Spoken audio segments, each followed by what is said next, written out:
New Testament reading is going to be for January 26th, 2022, and I will be reading Matthew chapter 26. Now it came to pass when Jesus had finished all these sayings that he said to his disciples, "You know that after 2 days is the Passover, and the Son of Man will be delivered up to be crucified." Then the chief priests, the scribes, and the elders of the people assembled at the palace of the high priest, who was called Caiaphas, and plotted to take Jesus by trickery and kill him. But they said, "Not during the feast, lest there be an uproar among the people." And when Jesus was in Bethany, at the house of Simon the leper, a woman came to him, having an alabaster flask of very costly fragrant oil, and she poured it on his head as he sat at the table. But when his disciples saw it, they were indignant, saying, "Why this waste? For this fragrant oil might have been sold for much and given to the poor." But when Jesus was aware of it, he said to them, "Why do you trouble the woman? For she has done a good work for me. For you have the poor with you always, but me you do not have always. For in pouring this fragrant oil on my body, she did it for my burial. Assuredly I say to you, wherever this gospel is preached in the whole world, what this woman has done will also be told as a memorial to her." Then one of the 12, called Judas Iscariot, went to the chief priests and said, "What are you willing to give me if I deliver him to you?" And they counted out to him 30 pieces of silver. So from that time he sought opportunity to betray him. Jesus, that is. Now on the first day of the feast of unleavened bread, the disciples came to Jesus, saying to him, "Where do you want us to prepare for you to eat the Passover?" And he said, "Go into the city to a certain man and say to him, 'The teacher says, my time is at hand. I will keep the Passover at your house with my disciples.'" So the disciples did as Jesus had directed them, and they prepared the Passover. When evening had come, he sat down with the 12. Now as they were eating, he said, "Assuredly, I say to you, one of you will betray me." And they were exceedingly sorrowful, and each of them began to say to him, "Lord, is it I?" He answered and said, "He who dipped his hand with me in the dish will betray me. The Son of Man indeed goes just as it is written of him, but woe to that man by whom the Son of Man is betrayed. It would have been good for that man if he had not been born." Then Judas, who was betraying him, answered and said, "Rabbi, is it I?" He said to him, "You have said it." And as they were eating, Jesus took bread, blessed and broke it, and gave it to the disciples and said, "Take, eat, this is my body." Then he took the cup and gave thanks and gave it to them, saying, "Drink from it, all of you. For this is my blood of the new covenant, which is shed for many for the remission of sins. But I say to you, I will not drink of this fruit of the vine from now on until that day when I drink it new with you in my Father's kingdom." And when they had sung a hymn, they went out to the Mount of Olives. Then Jesus said to them, "All of you will be made to stumble because of me this night, for it is written, I will strike the shepherd, and the sheep of the flock will be scattered. But after I have been raised, I will go before you to Galilee." Peter answered and said to him, "Even if all are made to stumble because of you, I will never be made to stumble." Jesus said to him, "Assuredly I say to you that this night, before the rooster crows, you will deny me 3 times. Peter said to him, "Even if I have to die with you, I will not deny you." And so said all the disciples.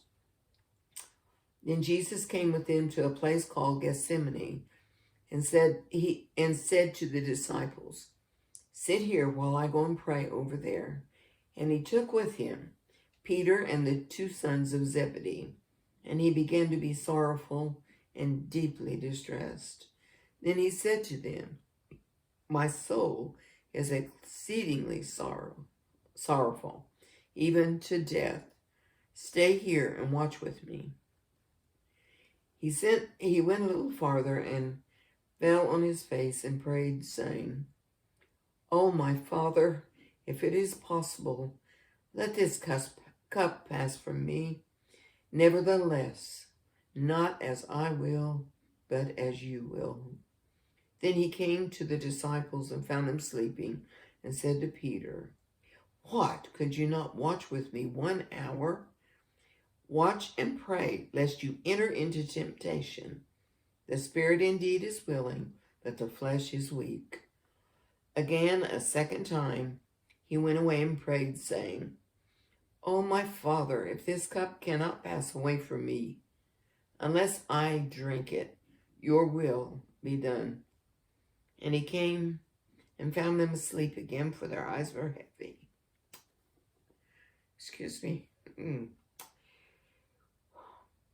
So he left them, went away again, and prayed the third time, saying the same words.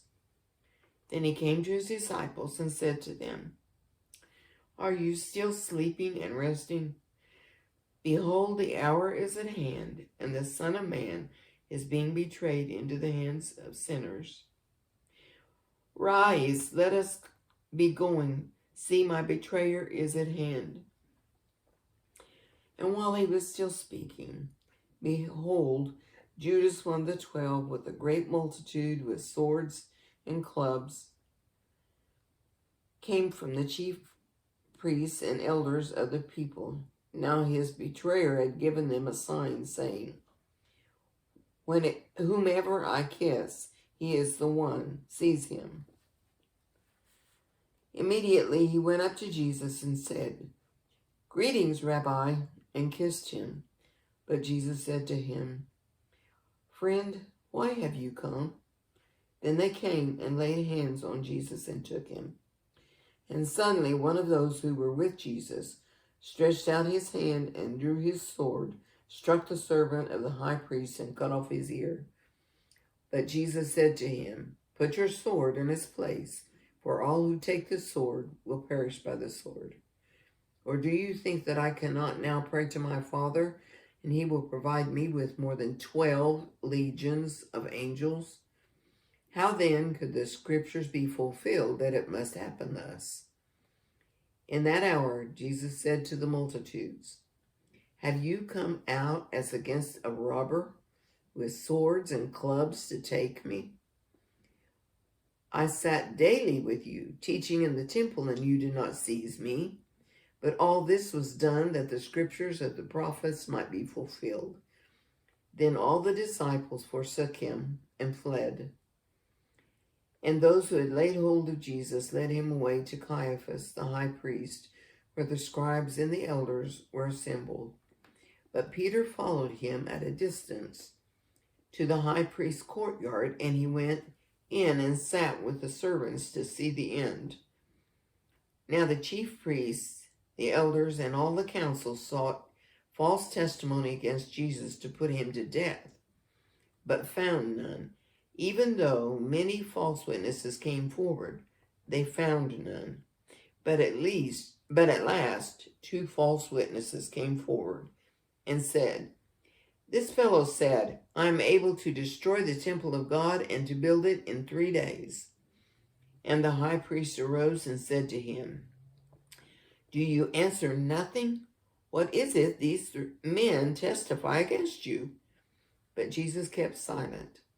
And the high priest answered and said to him, "I put you under oath by the living God. Tell us if you are the Christ, the Son of God." Jesus said to him, "It is as you said. Nevertheless, I say to you, Hereafter you will see the Son of Man sitting at the right hand of the power and coming on the clouds of heaven." Then the high priest tore his clothes, saying, "He has spoken blasphemy. What further need do we have of witnesses? Look, now you have heard this blasphemy. What do you think?" They answered and said, "He is deserving of death."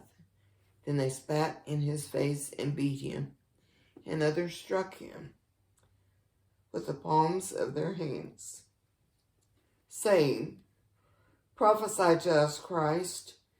Who is the one who struck you?" Now Peter sat outside in the courtyard, and a servant girl came to him, saying, "You also were with Jesus of Galilee." But he denied it before them all, saying, "I do not know what you are saying." And when he had gone out to the gateway, another girl saw him and said to those who were there, "This fellow also was with Jesus of Nazareth."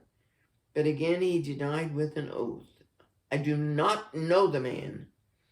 And a little later, those who stood by came up and said to Peter, "Surely you also are one of them, for your speech betrays you." Then he began to curse and swear, saying, "I do not know the man." Immediately a rooster crowed.